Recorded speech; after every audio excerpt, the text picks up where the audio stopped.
All right, this is Darker Days Radio, episode number 75. Hey, what's up? I'm one of your hosts, Mike, and tonight I'm joined by Matt. How's it going, Matt? It's going all right.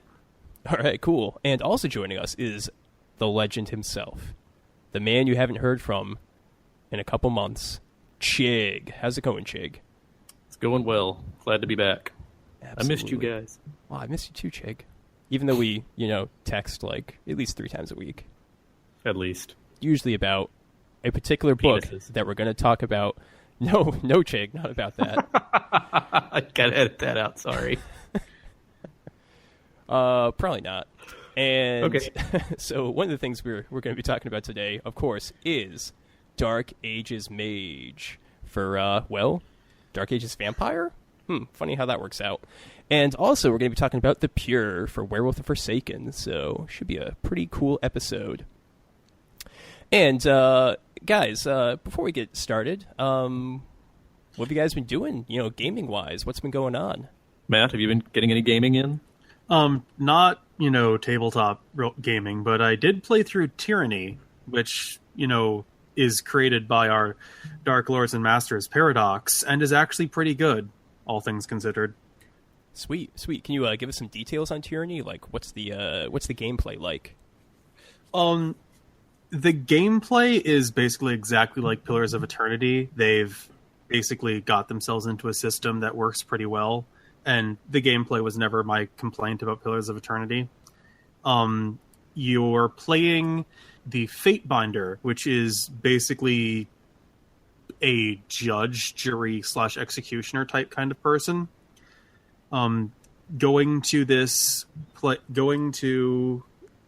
I can't remember the name of the place where you're going, but the idea is that there are 2 archons, which are the followers of the great god emperor that is ruling most of the continent, who are squabbling, trying to get things done, to fight and root out this last bit of rebellion before the continent is conquered.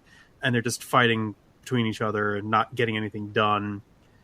And you go there and basically unleash the edict from Kairos that says, unless you guys, fix your shit in the next week, everybody here dies. And so you then proceed to get shit fixed. And then it turns out that you're far more powerful than you thought you were. And you start changing things, discovering more edicts, discovering more power, dealing with your party of people who don't really get along on most things, but do like you because you are ridiculously powerful, and it's just fun. Yeah, definitely. And it's sort of a computer RPG in the isometric nature, like Baldur's Gate and that sort of thing. So pretty cool if you're into that kind of gameplay. All right, Chigg, have you been doing any sweet gaming lately or anything? Well, my normal gaming group has finally managed to get back together for the new year. We have played exactly 1 session of Torg, which is a fun and exciting game. Oh my god, Torg. Yeah. Torg. We are also super looking forward to the new version of Torg that's coming out from Ulysses Spiel sometime this year. But, your guess is as good as mine as to when that's going to happen. When we can't get together for that, we do board games, And I've also picked up this new computer game that you guys might have heard of. It's called Borderlands. So I played through that. It was fun. And I got to the end, and I'm on the DLC. And the second DLC is super boring. No one warned me. I never actually played through the first Borderlands. I did play Borderlands 2, which is good and has good DLC. Yeah, I have that as well. It's on my to play list, but I like to finish one before I start another. Thanks, Steam sale. There's one of the DLCs for Borderlands 2 is basically playing through a little girl's D&D campaign. I'm gonna check this game out because that sounds pretty dope. Yeah, I think I have that as well. If it was on the whatchamacallit Steam sale, Tiny Tina's Assault on Dragon Keep. Yes, I think I have that. If you got the gold edition, then you got it. I don't know. I got whatever was in their little, super inexpensive whatever. I think it was in there. They had a sale. I don't know. But no, I'll play like video games. like the entire time you're playing the game, you're just got voiceover narration, and people are like, "Why are we fighting dragons? We shouldn't be fighting dragons yet." And the dragon just disappears and is replaced with a horde of zombies. Nice. That's great. I like it. Makes sense. All right, cool. And for my gaming, Attack on Giants got to its third session. We just played that the other day, and it was pretty good. They almost died to a couple of shadows in the bottom of a castle, but they made it through. They defeated them, and it was a pretty good time. And I also noticed that I'm really super lazy nowadays about describing the environment. I'm just like, there's a dwarf castle, and there's like some etchings and carvings. I don't know. You guys think it looks cool? Well, that's good because that allows for collaborative world building. So if you say there is a rune on the wall, it is a rune that says, donkeys this way, then it will only ever say donkeys this way. But if you just say there's runes on the wall, then the dwarf in the party can go, oh, well, I'm a dwarf, so I can read these runes, and this one says we should go this way for the whatever. Yeah, these players aren't really at that level of collaborative storytelling yet, but maybe I should kind of lead them in that direction. That's a great point, Chigg. Great point. Ask them what does this rune say? Ask them. Make them work for it. It's fun. That's one of my favorite things about Dungeon World, but I haven't played Dungeon World in a very long time. Oh man, Dungeon World. That's a fun game. It might be my favorite version of D&D. With none of the creepy crap out of Apocalypse World. Yay! Yay. All right, sweet. I think it's a good introduction, guys. You want to move over to the White Wolf, or maybe I should say just World of Darkness news? Yeah, let's head over that way.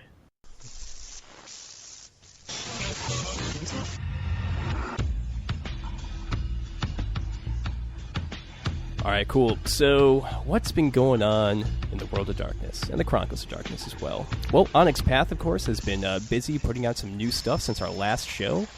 First up is the Dawn of Heresies novel for Mummy the Curse. Pretty cool that Mummy the Curse is still getting some content. It's a really interesting setting overall, which we haven't talked about enough here on the show. But it's really just very interesting because of the sort of contained story, and almost contained meta plot, but maybe not meta plot.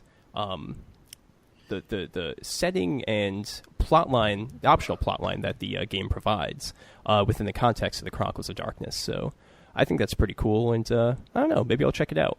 Have we not talked about it enough? I could have sworn we did at least 1.5 episodes. Hey man, we talk about vampires all the time on the show. We gotta give some love to the other things, right?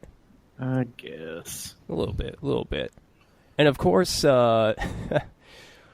Onyx Path also put out a brand new book for Beast the Primordial, which is Night Horrors, Conquering Heroes. Yeah, that's the thing that they did. Yep, it is. We will probably end up doing a full episode on it at a later date, but I've read through it and I can just say it is somehow worse than Beast. Don't buy it, please. Just don't. It makes me sad. Yep. Well, Yeah. we'll cover it further in a more full review at a future date. But for now, strong do not recommend. Additionally, there is a new Dark Ages book that just came out, which is pretty cool because we're going to be talking about Dark Ages a little bit here on this show. So V20 Dark Ages Tome of Secrets is out, and it's a lot of just like additional content for the Dark Ages games, some extensions of like the different blood sorceries, Caldonic sorcery, Sedite sorcery, etc., and a lot of like cool, in-character expansions to the setting itself. So it seems like a really cool, new book, and it's been very well received. So definitely something to check out. It is V20 branded, so it is specifically for Vampire Dark Ages, not Dark Ages Mage or Inquisition or anything. Yeah, definitely. But, they all kind of play together a little bit. So, in addition to that, we've got some cool announcements for World of Darkness Berlin, which Chris and I will be at in May. And they're actually going to have a new set of Vampire the Eternal Struggle cards, which like everyone's going to be getting when they come to the show, which is wicked dope because, as you may know, there haven't been new VTES cards printed since 2010. So it's the first set of cards in 7 years. There's been some like online-only expansions, provided by the Viken Council. But this is pretty cool because it's finally like official cards in print. So that's going to be good. And further news, of course, in the World of Darkness, or maybe in the real world, is that good friend of the show, Peter Marshall, co-host and all, just got married. So, Pete, congratulations. Congratulations, Pete. Woo, Pete. All right, I think that's all the horrific news we have for you today. So let's just move on over to our first segment for the One World of Darkness. Classic World of Darkness. All right, Chigg, Matt, there's a book. It was one of the first World of Darkness books I got. And you know what? Reading through it for this episode, I still think it's one of the best. And that, of course, is Dark Ages Mage. I'm not going to disagree with you. Dark Ages Mage is probably the best take on Mage in the old World of Darkness. I think so. And Matt, even you've got a copy. What do you think of it? I haven't read it through it in much detail. I got you that book 3 years ago. Do you realize Yeah. how many books I have? 3 years. Yeah, Yep. Matt. Why didn't you read it? It's not like someone sent you an entire giant box full of Werewolf the Forsaken books. Which I probably have read in more detail because it's Werewolf, and that Yeah. actually, yeah. It's pretty Sorry. dope. Okay. So all three of us are big fans of Dark Ages Mage, and we're going to give you kind of just an overview and explanation of why this is just one of the best books that White Wolf ever put out. So what is Dark Ages Mage about? Well, you're a bunch of dudes with magic in 1230 AD Europe, and you can just do whatever you want. It's just fun stuff. When you look at some of the other Dark Ages games that came out in like that 2002 to 2004 run, they were all fairly meta plot heavy. For Dark Ages Vampire, there was this whole War of Princes going on. Dark Ages Werewolf kind of shoehorned in this prophecy of the tribes, which neglected to talk about the Stargazers, the Uktena, or any of the other more non-European tribes. It only talked about the ones that were close by, which a little ridiculous. Anyway, Dark Ages Inquisitor had the Shadow Inquisition just forming last year. It was a very new thing, and there was a lot of turmoil associated with the formation of this new segment of the Catholic Church. And of course, Dark Ages Fae has the Fae Truce about to expire very soon, and it's the lead up to what's going on with that. What was that growling right there? Boring. Oh, Because okay. Dark Ages Fae is the most boring game line. Yeah, I've got some strong opinions about it as well. Aren't they also ridiculously powerful and can do basically anything? Oh, absolutely. Yep. Yeah, there's a lot of things to unpackage right there, but that's something to discuss on another show. But Dark Ages Mage, it doesn't waste your time with any of that. The meta plot is just real history because they're real people with extraordinary miracle powers, and you still exist in a world that believes in magic. So just have fun, because who's going to stop you? Well, other mages will probably stop you. But there's this just really cool stuff in here. It sets up that sort of ideological war of Mage the Ascension in a very different way. Instead of trying to influence humanity to ensure like a safe future for your mage's paradigm, Dark Ages Mage is really just setting the stage for a battle of faith. And it specifically does that through the fellowships. So, Chigg, do you want to kind of just go over the fellowships, which are really the meat and bones of the Dark Ages Mage setting, since they're the core things that interact? Yeah, there are 6 fellowships, which is how you define your character at the loosest sense. You're a member of one of these 6 groups. There are the Ali Batin, who, and the system itself breaks these down into the civilized and the pagan or heathen traditions, and it does that in the grimoire. So I'm going to go ahead and continue using those terms. Hope no one finds that too overly problematic, but it is how they define them in the books.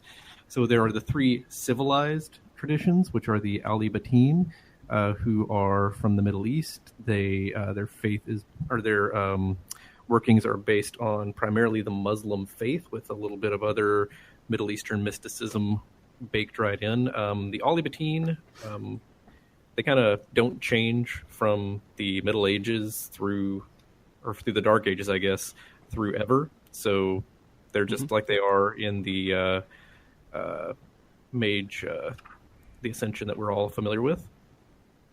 The other two groups in the civilized fellowships are the Messianic Voices, who are mostly Christian mages, though the book does go out of its way to point out that there are other primarily monotheistic groups involved, including Muslims. So the Alibatine don't have a stranglehold on one religion.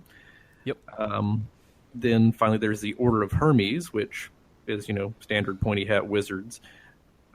Also considered one of these civilized groups. They're not specifically religious, but they are highly influenced by the three Abrahamic religions. They use their abilities to, cast fireballs and summon angels. Yeah, definitely. They're also like very, very Greco-Romantic as well. Heavily influenced by Egyptian belief as well. Oh yes, that's where it all starts, and that influenced the Greeks as well. Yep. Right. And then we have the three heathen fellowships, the Old Faith, who are, your pagans, your witches, your wise women out in the woods. They are kind of what will one day become the Verbena. There's the Valdermen, who are, they're Viking mages, and they're just pretty fucking cool. Yep, definitely. And finally, there are the Spirit Talkers, who are shamans, the proto-dream speakers, kind of the spiritual counterpart to the more physical Old Faith. They can summon spirits and chat with them, and their magic is based on interacting with spirits and archetypes. Yeah, definitely. So these 6 fellowships pretty much represent all of the core faiths that you're going to find, at least in a very broad general sense, in kind of the Middle Ages Europe at this time. The Old Faith still exists a lot in Lithuania, Baltic states, and a little bit in some of the Russias. The Valdermans, obviously up north in Scandinavia, and the Messianic Voices, who have a lot of Christian influence, but again also Muslims and also Jewish faiths, the rabbinical Jews, and Zoroastrianism and all kinds of other stuff. As long as it's primarily a monotheistic religion, it'll fit within the Messianic Voices. Yeah, they don't actually talk about them being involved with Zoroastrianism in the core book. Is that something that they expand upon in the Grimoire? They definitely include Zoroaster in the Grimoire, yeah. And the Grimoire, for those listening along at home, is the Dark Ages Mage Companion. That's very good to know, because I was really I was about to comment that that's the one faith that I didn't see in the core book that I kind of felt was missing. So, boom, they got it right there in the source book. So that's great to hear. They were cut for space. Yeah, definitely. Well, there weren't too many Zoroastrians around at this time, but hey, they still exist today in the real world. There so is it's kind of neat. North Texas Zoroastrian Center, which is 25 miles from my house. So Nice. Yep. Yeah. So a lot of cool stuff. Now, of course, you do need to discuss a little bit the fact that these are player organizations based off of real faiths. They do a pretty decent job in the book of separating them from actual institutions. The Messianic Voices aren't, mages of the Catholic Church. They have some similar teachings. They're very focused on monotheism and using particular features of Christianity and Abrahamic religions, such as, angels, as components or methodologies of their spellcasting. But they aren't even specifically Christians themselves. Additionally, the Alibatan pre-exist Islam, which is one of the interesting things. They kind of sort of really just co-opt that religion in some ways to fulfill some of their teachings for their prior magical knowledge. So that's why they're pretty neat as well. So the point just being that there is enough distance, I feel, between real-world religions and the actual fellowships themselves to avoid a lot of problems in the game. But it's something that you just kind of have to be a little bit careful about, and just talk to your players a little bit before starting up a Dark Ages Mage game to make sure that boundaries are set a little bit. Which you should do before you play any game, really. I mean, Yeah, any definitely. game that might, touch on touchy subjects. Absolutely. I think the only other thing I want to say about these is that, when you're reading through, you might notice that the Valderman, for the heathen, in quotation marks, fellowships, the Valderman are very detailed because they're specifically sort of pagan Norse. Yeah, they are very specifically from one culture, and like all the fellowships, they have one core belief. But because they're not, just a catch-all like the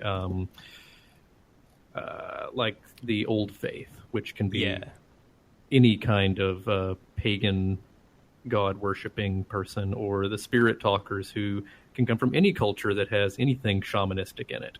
Yeah, they're very the Valdermen are very narrowly focused. Yeah, they're very detailed in that regard. And my recommendation would be for the Old Faith and Spirit Talkers, if you're going to play one of those characters, just do like a little bit of research beforehand into the specific polytheistic faith that you want them to represent. Just like read the Wikipedia page or something to get a bit more of a feel. Because we look at, say, the Old Faith, as they're presented in the book, it's a little broad. They seem very druidic in many ways. Which may not be super applicable if you want to play maybe like an Armenian polytheistic mage, or maybe something over in the East in like what becomes Russia. Yeah, I mean, there's Old Faith in the Baltic area. There's Old Faith in the Celtic area of like the Druids and the Strega are going to be very different. The Strega being in Italy. But they're all, lumped under this one tradition, which, to be fair, is a problem that Mage has always had. So yeah, definitely. But we're about to talk about the magic system, which should kind of resolve many of those Mage issues. But I just want to ask, Matt, do any of these fellowships kind of jump out at you? Do any of them kind of excite you for maybe playing a Dark Ages Mage game? Sorry, I can't remember the name off the top of my head. The one based on the curse of the Catholic Church. I think they're kind of interesting. Just because, like, I've read through the book a little bit here while you guys were talking, and I like the way that their pillars are set up based on the archangels, as opposed to like the archangels that they're trying to emulate, rather than like, oh, this is the one for blowing stuff up, and this is the one for doing things like that. Like, it's more esoteric concepts based on the angels that they embody, which I think is interesting. Yeah, it's definitely super neat. And that is a great segue, Matt, into talking about the magic system. So this is where Dark Ages Mage just, like, hits it out of the park. It's such a great system, and I think it's empirically superior to Mage the Ascension, but still instantly recognizable to Mage the Ascension players. And it should be really easy for them to just jump right in. And also easy for new players as well. It's just, it's so good. It is much easier to jump into the Dark Ages Mage system than it is the 9-sphere system. Yeah, I definitely concur. So the magic system has 3 key aspects, which are the foundation, the pillar, and then backlash. So the foundation is a mage's power stat. It's equivalent to Arete in Mage the Ascension, but what's really cool is that your foundation is defined by your fellowship. So Order of Hermes has a specific foundation, while the Old Faith have a separate but also specific foundation. And it's typically the same for all mages in that fellowship. And this explains the basic paradigm of the character, as well as, describing their essentially their power level at this time. So it itself solves like 50% of Mage the Ascension's problems. It introduces the character and explains what their paradigm is in very specific and clear terms. And it's just super helpful to a storyteller because it gives you just an instant springboard for all these different NPCs and what their paradigm should be. Now, some people might complain like, oh, well, I want to have a unique paradigm, or I want to, change things a little bit. And that's really easy to do. Just talk to your storyteller and say, hey, I feel that the Old Faith's foundation is not very good for playing like a Mithras cult in London during the Middle Ages time period.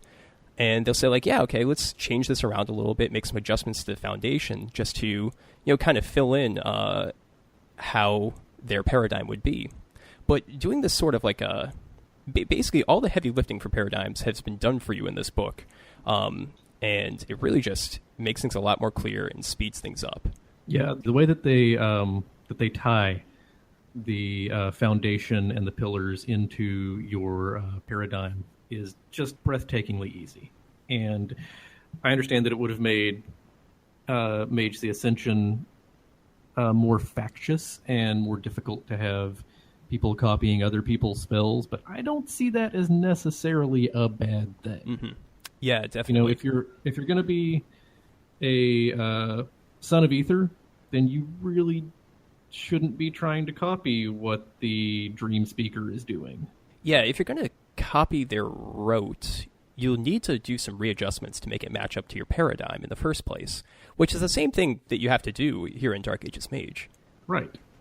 It's the same thing, but it is more easily quantifiable in Dark Ages Mage. Yeah, certainly. Yeah, so, and Chigg, you've actually created some of your own fellowships using this system and, changing around the foundations of pillars, so it's pretty easy to do, isn't it? Oh, yeah, it's...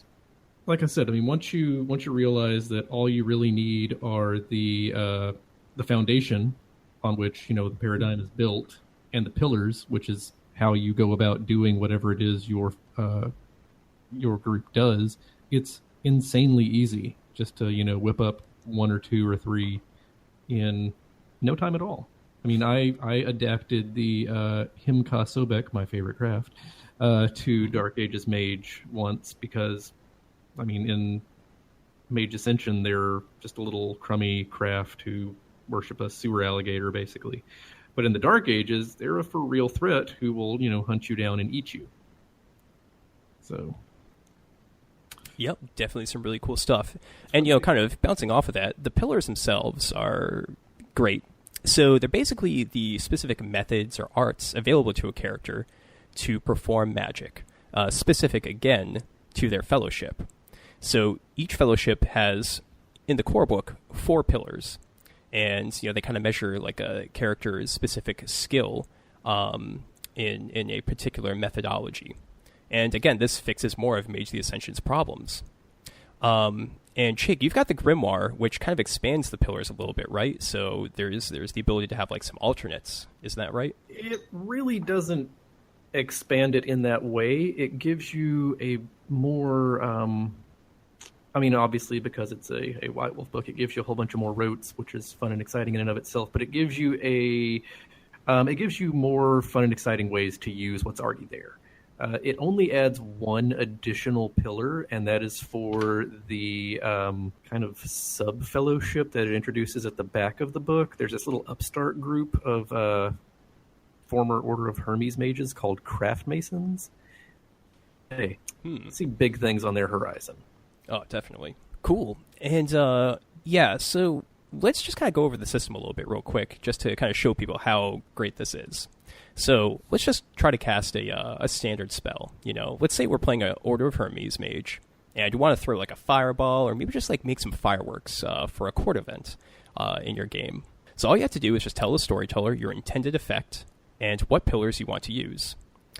So in this case, the Order of Hermes have a pillar called Virus, which gives them, it says in the book, command of elemental forces. So this is probably all you need just to cast a simple spell. Specifically, when you look at the book, 3 dots in Virus lets a mage project significant overt energy, like throwing a lightning bolt or something. So that seems like it's probably pretty applicable in this case. So you just get the approval of your storyteller, and then you make a dice pool, which is going to be number of dice equal to your foundation plus the pillar, in this case Virus. And the difficulty equals 4 plus the required level of the primary pillar. So in this case, you're going to be using Virus 3, so that's going to be 4 plus 3, difficulty 7. Just roll the dice, and as long as you get 1 or more successes, boom, you're good to go. And let's say you want to cast something more complex that uses multiple pillars. So one of the cool things about Dark Ages Mage is that you can do anything. You can cast any kind of spell. It's just that, let's say as an Order of Hermes Mage, certain things might be a little bit harder to justify. You'll have to use more pillars to be able to explain how you're able to achieve the intended effect. Would you concur with that, Chigg? To a point, like I said earlier off the mic, there's really nothing in some fellowship's paradigm that allows for certain effects, and that's fine. If you're, the wise old woman who lives in the woods, you really don't need, or your character wouldn't have need of a spell to travel to Constantinople. So the Old Faith doesn't really have a spell that corresponds to correspondence in the Modern Knights. That's just not their thing. Yeah, not part of their purview. Yeah, I can definitely see that. But there's certainly there's still a lot of potential. So let's say I'm saying it can't be done. I'm just saying it's very, very difficult for some groups to do some things. Right. So I can definitely see your point, Chigg. There probably is a way to get the intended effect, but it might not be specifically fast travel. It might be some sort of a way of maybe transferring your consciousness, let's say, into another being in Constantinople, and then acting through them for a temporary amount of time. That's certainly probably something that they could do based on their pillars, but you didn't actually physically travel there.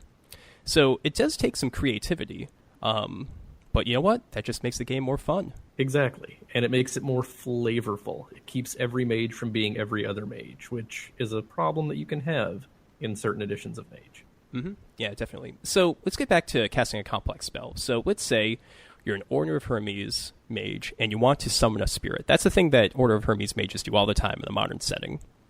So, all right, you go and you look at your foundation of Modus and the 4 pillars. And the first thing you need to do is pick a primary pillar for your spell. That's kind of like the core driving force of the spell you're about to cast.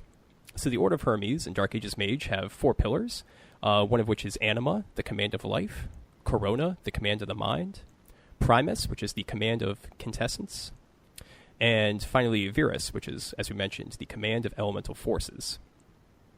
So none of those specifically deal with spirits. So we've kind of got to start thinking right here and figure out a way to combine these different pillars to get the intended effect.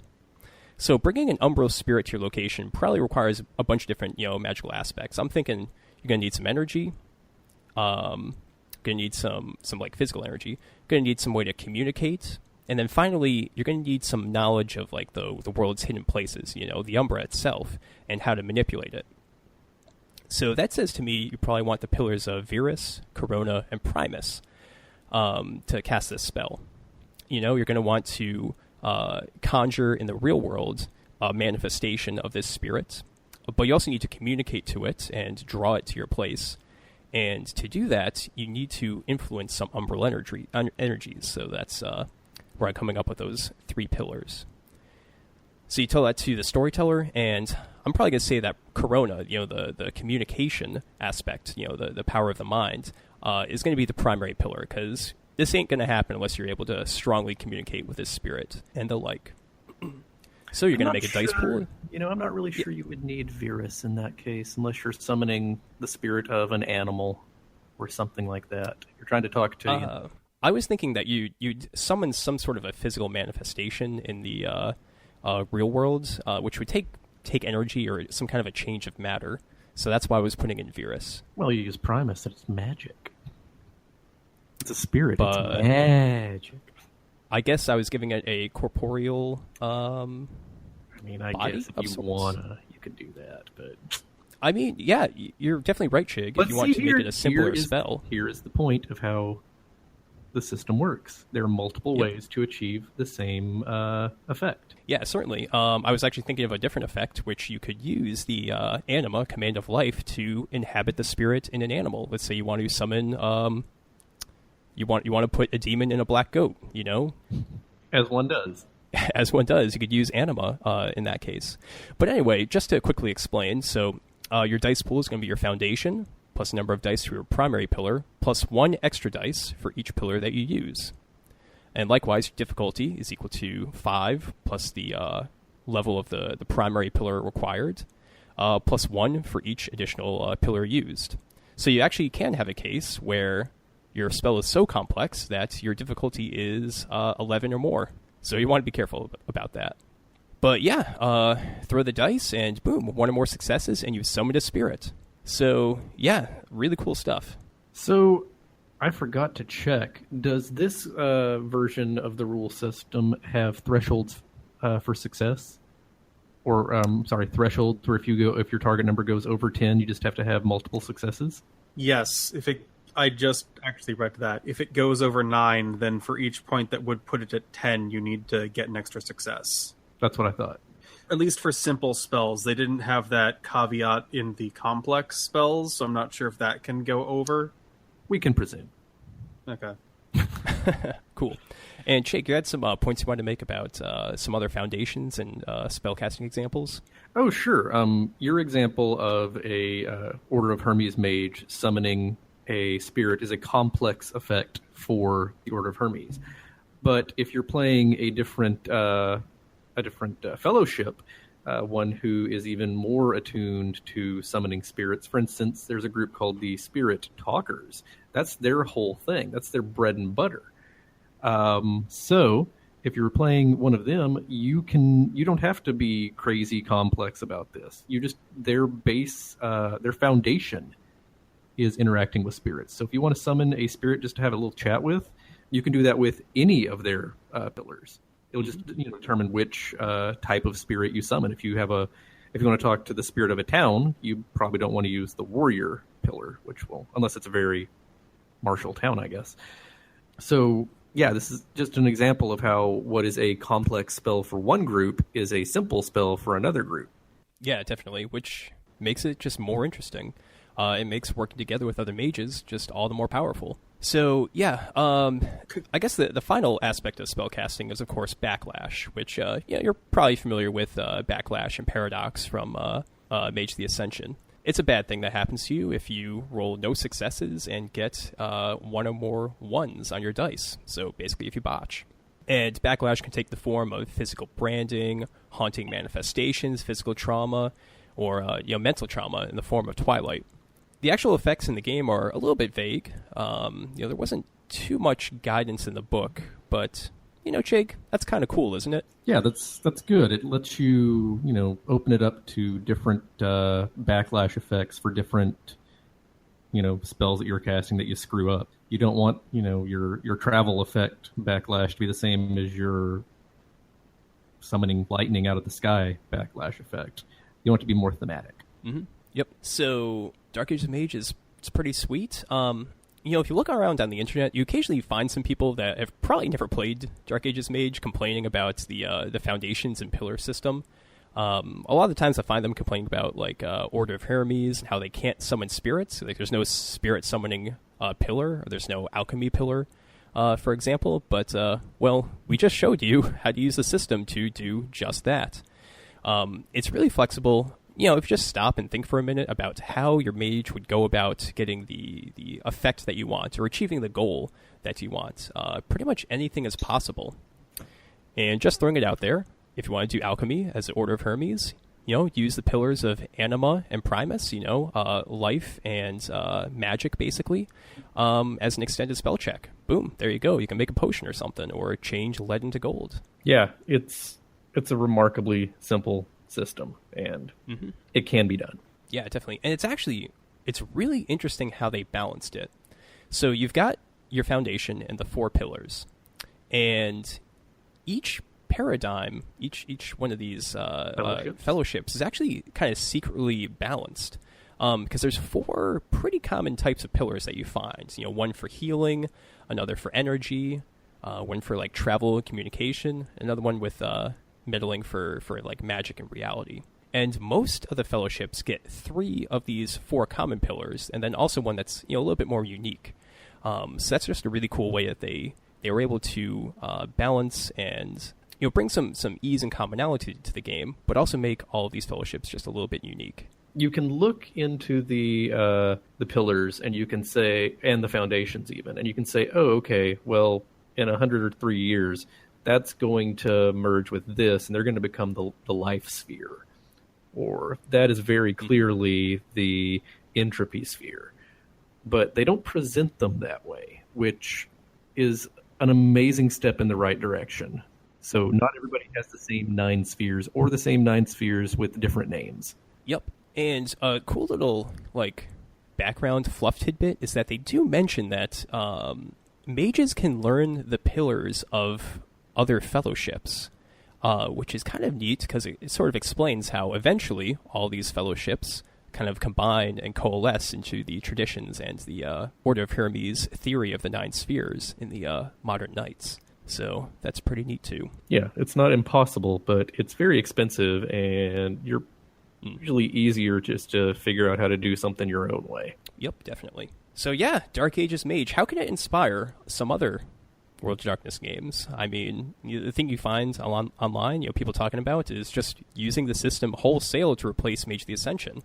I'd be very interested if anyone's written up these foundations and pillars for the core traditions of that game, and maybe even the technocracy. I would be shocked if they had not done so. I haven't found it yet, but if anyone's found such a document, I would really like to see that.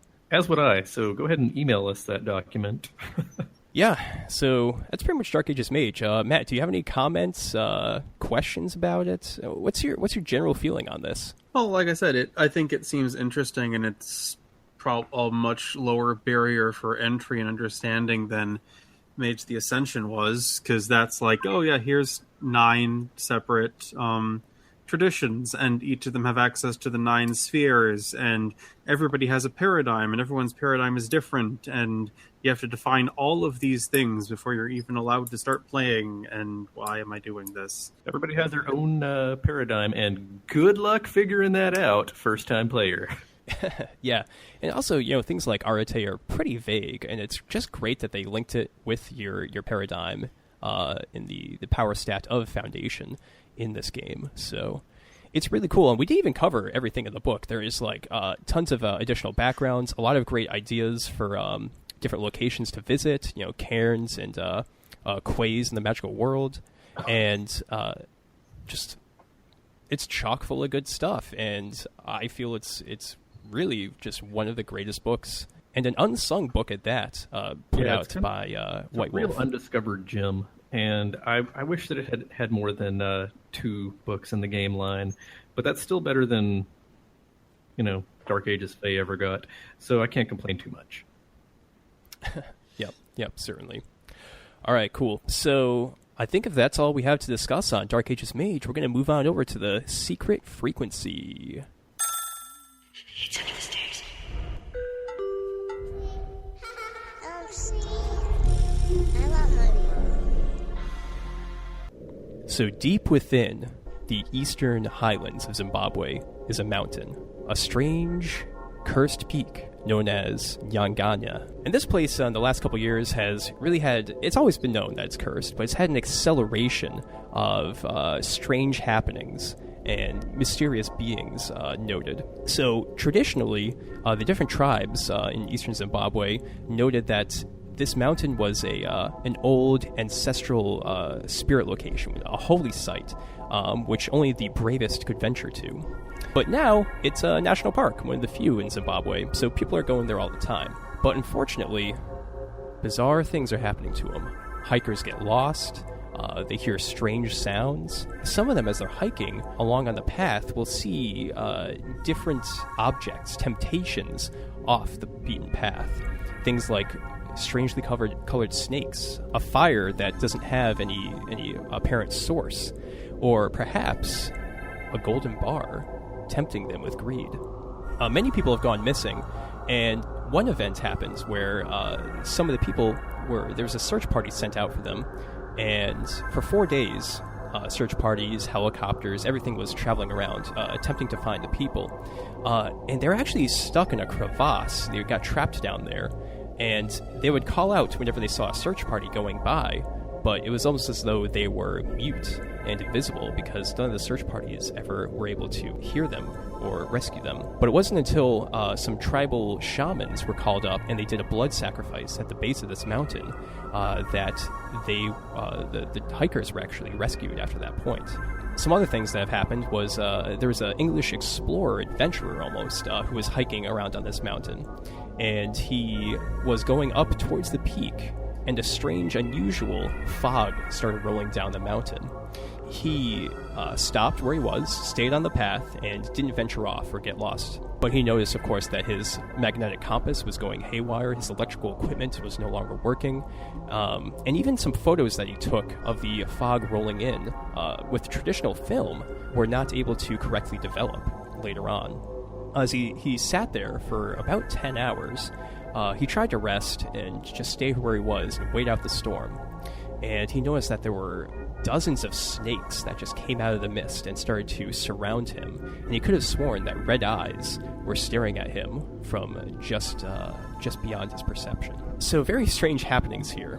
And actually, further down in the valley, there were 2 dams that were being constructed. And there were just numerous strange occurrences, freak accidents, and just destruction of their constructs that were going on. And eventually, the workers just quit. They just left the site until something could be done, saying that the mermaids of the local river had become angered and were destroying the dams. And lo and behold, some of the village elders from nearby went, did a ritual, and when the workers came back, all the problems stopped. So, very strange things here at this mountain. What do you guys think? Do you have any ideas for how this might be an interesting location in your World of Darkness game, or maybe an explanation for what could be going on here? Hunters in Darkness are keeping somebody away from something they probably shouldn't touch. Yeah, that's a very good idea for Werewolf the Forsaken, certainly. AKA Scarecrow Ministry, if you want to go changeling. I mean, it just sounds like a glen or a cairn in the old World of Darkness. You know, one of the last remaining natural spots on Earth that are tied to the spirit world. There's all kinds of fun you could do with that, especially with the river mermaids. That makes it sound very changeling-esque. Yeah, certainly. Or it could be since it was, they were able to stop it with the blood sacrifices and rituals, it could be a node, and the local mages tap it for power, and occasionally they will, allow people to go up there just to warn others off, as a warning. So they let the guy hike up the mountain, and while he was up there, they, summoned the evil red-eyed snakes and the mist and all that, and they locked people at the bottom of a ravine, and then, they left and said, hey, let's never ever go back there, it's horrible, and there's monsters. And so the local mages who, were able to shut it off after a while still have access to this place of power. Yeah, definitely.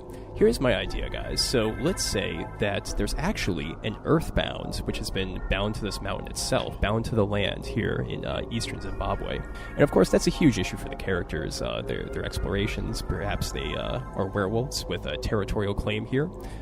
Maybe you're just ghost hunters who are exploring this place. Now, of course, there's been like 30 or more people that have gone missing on this mountain, and that's not good. But whenever the tribal shamans go and they perform some sort of a blood sacrifice at the base of the mountain, everything stops. Everything's peaceful for some time. So it would be interesting if actually these village elders were a cult worshipping this earthbound, and whenever they did that blood sacrifice right in front of the authorities, right in front of the player characters, they were actually sacrificing the person that went missing. Ooh, I like that. Ba-boom. That's a good little plot twist right there. Oh, maybe to you, since Chris isn't here and somebody has to bring up the New World Changeling, maybe this is an entrance to the hedge, and the people who go missing are all becoming transformed into changelings. The ones who are found, those are their horrible garbage replacement people. Oh, yeah. Yep. The fetches, is that what they're called? The fetch. Yep. Indeed. Yeah, definitely very good. Another thing that could be very interesting is that it's actually changelings who are getting attracted to this place, into this trode into the hedge. And what happens is that there's maybe some sort of a siren song drawing them there. And when they get too close, when they're up on top of the mountain, that's when privateers or maybe some vile employee of the gentry comes out and snatches them, which is going to be a huge problem for the local courts. So any other great ideas here for the Nyangani mountain? Matt, you got anything? I mean, not really. I mean, like I said, if this was in Werewolf the Forsaken, it's a locust, and the Hunters of Darkness are trying to keep everybody away. Or Changeling, like you said, it could be a gate to the hedge, and either people are being abducted or the Scarecrow Ministry is trying to keep people away. Yeah, I mean, there's all kinds of fun and exciting things that it could be. I mean, heck, with the red-eyed snakes, it could be some far-flung outcropping of the followers of Set. Boom, there we go. Yeah, could be something neat. All right, I think that's good enough for this secret frequency, so let's move on over to our Chronicles of Darkness segment. Chronicles of Darkness. All right, Matt, so what are we talking about, man? We're talking about the Pure? What do you think about them? I'm not 100% of a fan.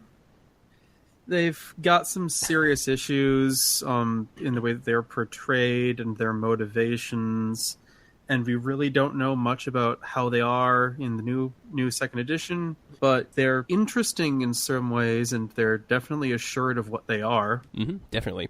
Well, I, on the other hand, am a big fan of the Pure, so this should be an interesting little discussion that we have here. So, listeners are probably, fairly familiar with the story that a long time ago, in Pangaea, Father Wolf grew old and weak and could no longer maintain the hunt in the spirit world. So his children slew him, allowing them to take up Father Wolf's mantle, but in the process making a great wound, destroying Pangaea's paradise in the process. And of course, there were some of the firstborn wolves that refused to attack their father, and these would go forth and become the first werewolves of the Pure tribes, those being Rabid Wolf, Silver Wolf, and Dire Wolf. Now, of course, Matt, there are some different origin stories right here, so could you kind of talk about those a little bit, and how the Pure tribes might have developed from this point, millions of years ago? The idea is that, these are the firstborn wolves who did not partake in the slaying of Father Wolf for various reasons, and the Pure tribes try to think that they're some noble, they're noble and they did not partake in this horrible thing, that the moon is horrible and terrible. But then you drill down on it and really look at what happened. That's not the case. Silver Wolf didn't partake in the killing of the father because he was too busy looking at the moon and thinking about how wonderful Luna was. And only when Father Wolf was killed did he get really, angry about it, because, how dare the moon betray him? He loved the moon. Why'd she do this? So he, leapt up to the moon and tried to attack Luna, and she was like, no, and then coated him in silver and tossed him down to Earth. And so he lives in eternal agony and is pissed off at the moon for killing her lover, because Silver Wolf loved the moon and wanted to be the lover instead of Father Wolf. And Dire Wolf really didn't care at all about Father Wolf, because Dire Wolf is all about, the strong survive, the weak perish. And if Father Wolf was weak enough to die, then he deserved to perish. His only concern is that Pangaea was shattered, therefore ruining his perfect hunting grounds, and he's mad about that. That's the only thing he cares about. Rabid Wolf is just insane. That's Rabid Wolf. So basically, from these three firstborn, the three Pure tribes exist. They're pretty much diametrically opposed to the Forsaken tribes of the moon. And they've kind of formed this, the three of them, this federation of hate. That's the word that's used quite a bit in the first edition book. They hunt the Forsaken and try to challenge their territory. A lot of notes are made that they're actually probably more numerous than the Forsaken themselves, and are actually fairly more prone to working together, different packs in unison, which is a bit more rare for the Forsaken themselves. At least in first edition. Yeah, quite frightening to them. So, as Matt said, they're definitely fooling themselves in many ways, and kind of coming up with this ideology to purport and extend their hatred of the Forsaken, and really just justify their existence in many ways, as opposed to the Forsaken themselves, which have the oath and different rules, and a defined presence in the ecology of the spirit world. So just to kind of briefly go over it, we've got 3 different tribes, and I'll let Matt kind of expand them a little bit. But the 3 are, of course, the Fire Touched, the Ivory Claws, and the Predator Kings. So Matt, do you want to talk about the Fire Touched a little bit? Sure. The Fire Touched are the followers of Rabid Wolf, and they basically worship Rabid Wolf and the spirits, and they are fervent in their belief that if they convert everyone to the worship of the spirits and the worship of Rabid Wolf, they will heal the world and bring back Pangea, and everything will be wonderful and great again.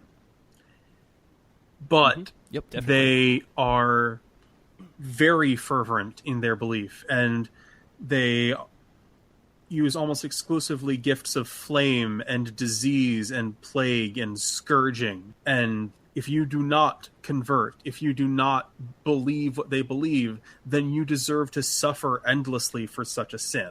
Their tribal ban is that they cannot allow a falsehood to exist. And not believing in Rabid Wolf and the supremacy of the spirits is a lie that they must avenge. Indeed, it is very interesting. But on the other hand, it's almost as though they're living a lie in many ways. So it's kind of this interesting... they're in a compromised position in many ways. I don't know. It's kind of interesting. It makes them a very interesting sort of gray area antagonist for the Forsaken. Well, that's one thing that they come up with, is that since their tribal oath is that they cannot allow a falsehood, but so much of their faith is based around either lies of omission or intentionally reinterpreting the past to make themselves seem more favorably, their harmony takes hits all the time. And that's something that happens with all the pure tribes, is that since they are still bound to harmony the same way the Forsaken are, regardless of the fact that they don't hold the Oaths of the Moon in the same way that the Forsaken do, they're still taking harmony hits for breaking those tenets of the litany that they don't follow. And they think that this is some kind of horrible curse inflicted upon them by Luna, and that by enduring these hardships, they will become stronger and better. But it's still degeneration. They're still becoming worse and fighting against it, and at the same time thinking, oh no, we're in the right, we're the good ones, we need to kill everybody else. And all of the pure tribes are like that. Probably none more so than the Predator Kings, but that's something we'll get into later. Yeah, definitely. And we can actually talk about the Predator Kings right now. They're pretty vicious and inhuman hunters. Their core tenet is basically that the strong will live and the weak will die. So, they're not even up to like Hammurabi's Law yet. It's a pretty brutal existence for them. Right, and their tribal ban is that they cannot touch anything of human make. Hilariously, this means like if they find a pair of blue jeans that was made by a Forsaken, they can wear it just fine. But anything that was made by man, they cannot use without taking a harmony hit. And yep, like you can't run on asphalt. They have to stay off on the grass. Cities are pretty much their bane. It's a pretty harsh existence in the modern nights. So, just for clarification, this really is a monster that I can hide under the covers from and he won't get me?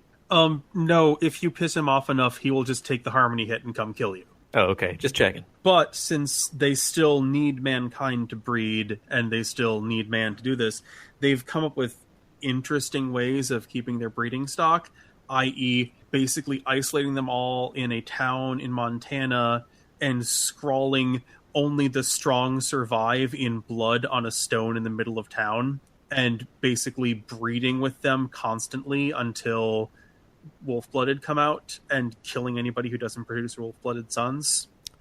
That sounds not great. Well, no, and like that's the thing, is that on their own, they're a great antagonist, they're frightening and horrifying, but thematically they don't really mesh well with the rest of the pure. Yeah, I can definitely see that. They seem more akin to the oh gosh, what are those guys? The not Bane Wolves, the Bane Wolves? Is that it? No, they're the kind of demonic spirit worshipping ones. sort of like Bale hounds. Right. But thematically, they're basically the Red Talons from Werewolf the Apocalypse, except they're human. But they still hate everything of human stock. And again, that's the contradiction. They are human, but they are forbidden from interacting with humanity. And they're also very tightly bound with their totem, to the point that as their harmony goes down, they start letting more and more of Direwolf in, and becoming more savage, more hating. And actually, they think that if your harmony gets too high, you're just lying to yourself, and obviously don't want Direwolf in your life. So most of them are hovering right around 4 or 5. Yeah, that is pretty cool. Another interesting thing that I found actually in the antagonist appendices is that the Predator Kings, as they get older, as they become like elder wolves, and they're like alphas of their pack, let's say, if they're going to be challenged and they can't win, they don't allow themselves to be killed by the young challenger. They actually just go off and die in battle against some enemy, some great spirit, or maybe just running into some forsaken territory. And that's interesting because it kind of reflects the story of how some of the firstborn did not want to attack Father Wolf. Well, and I just thought that was kind of like a neat little reflection right there. They have their own version of the Oaths of the Moon. They're the Oaths of the Pure or whatever, but and one of them is, like, they still have, they have the pure shall not murder the pure. So in that case, it's like, if you're going to get killed, then, accept it and go off, because you don't want that other person to break their oaths, because harmony is a hard enough thing to come by as a pure anyway. But killing Forsaken, they're 100% okay with, even if it takes a harmony hit. Interesting. Yeah, and finally, the third one is, of course, the Ivory Claws, which are...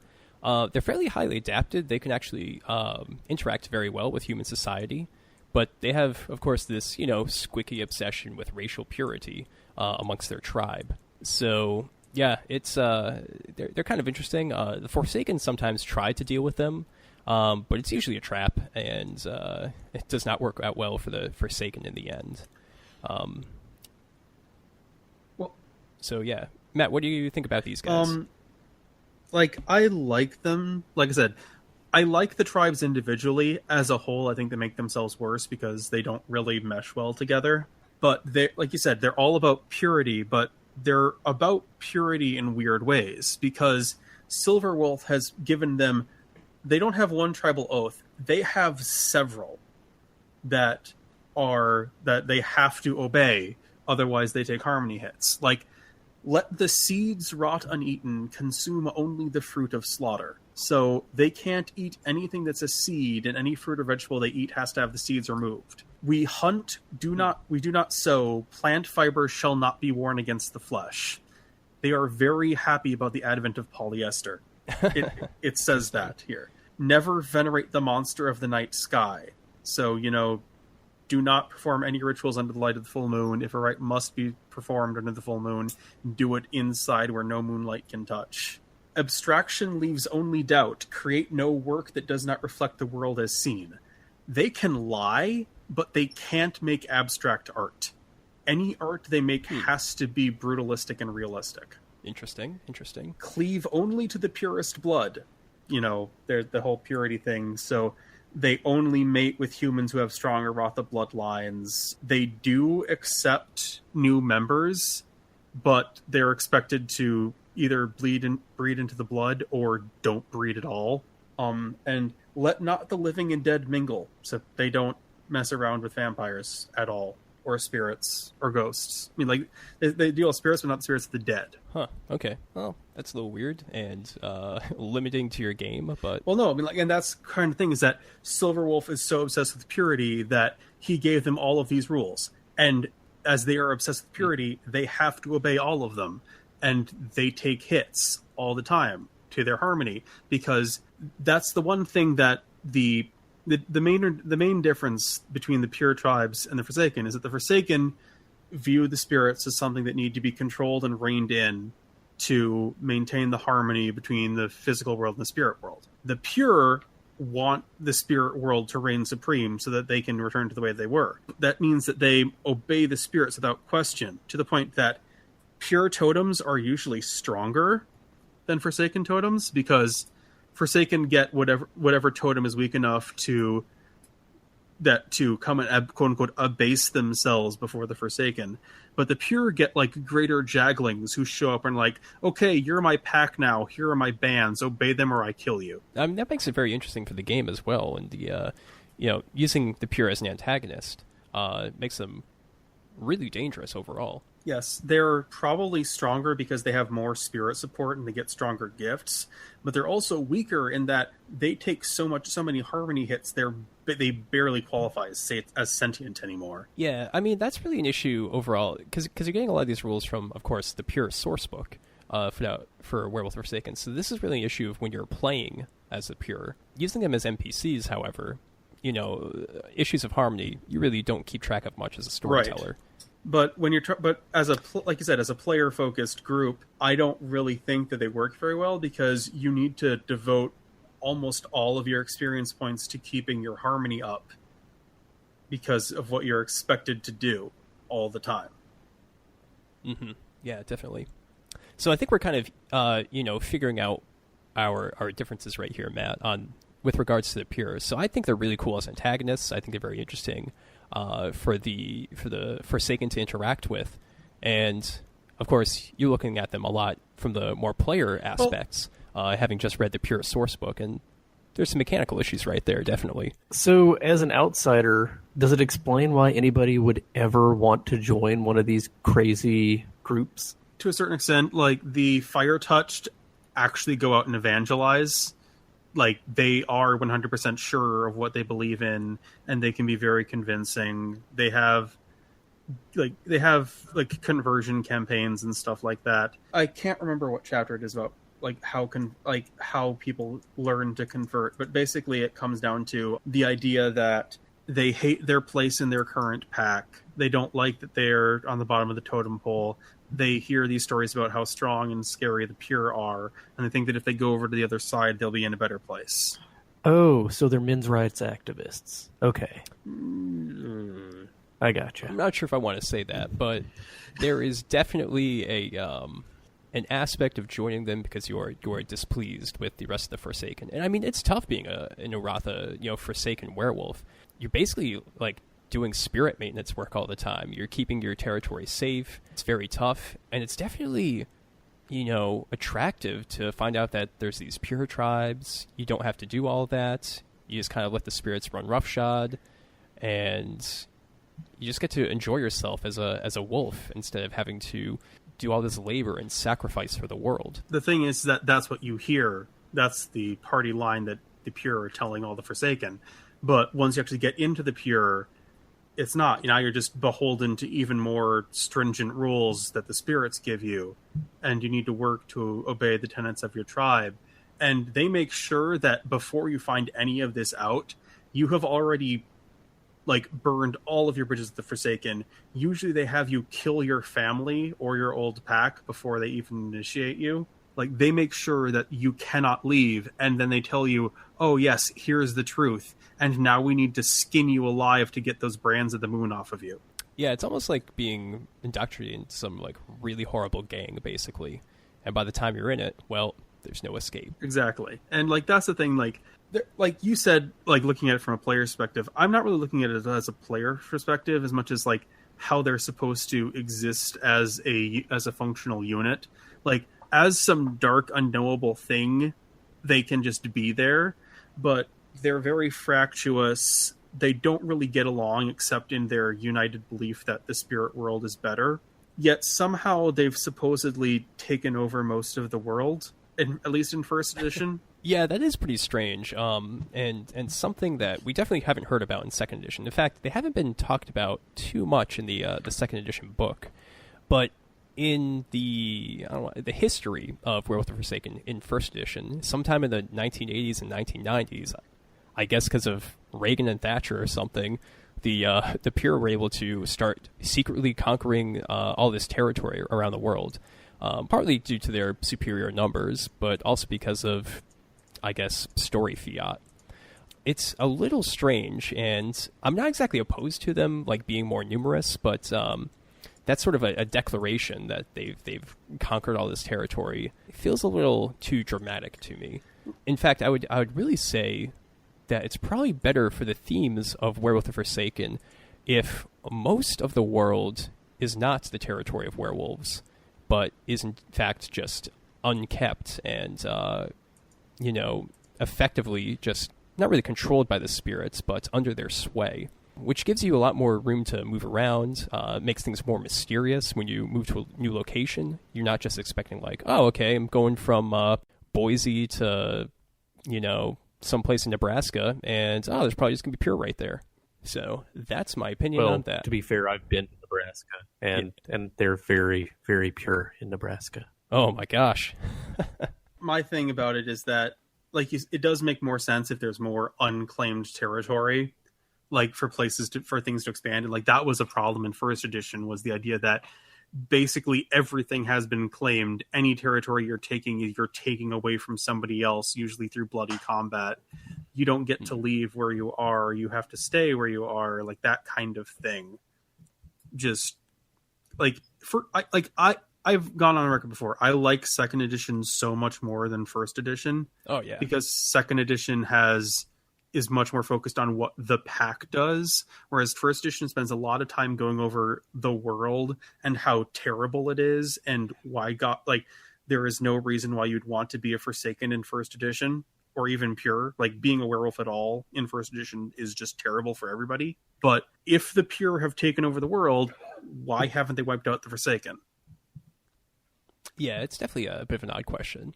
But I think, we've definitely shown here in this segment that there are a lot of really interesting ideas for these three pure tribes. And I think it's up to us to kind of, illustrate how they'd work really well in Werewolf the Forsaken second edition. So, Matt, you've read a lot more about this, so I'm going to let you give your hard take on how you think the pure would be pretty cool to use in the updated Chronicles of Darkness. I think that they would probably work better if they were more isolated and more alien. Have them exist. Have the Forsaken be more numerous, but the Forsaken are spread out over more of an area. Because the Forsaken have their job, they have their duty.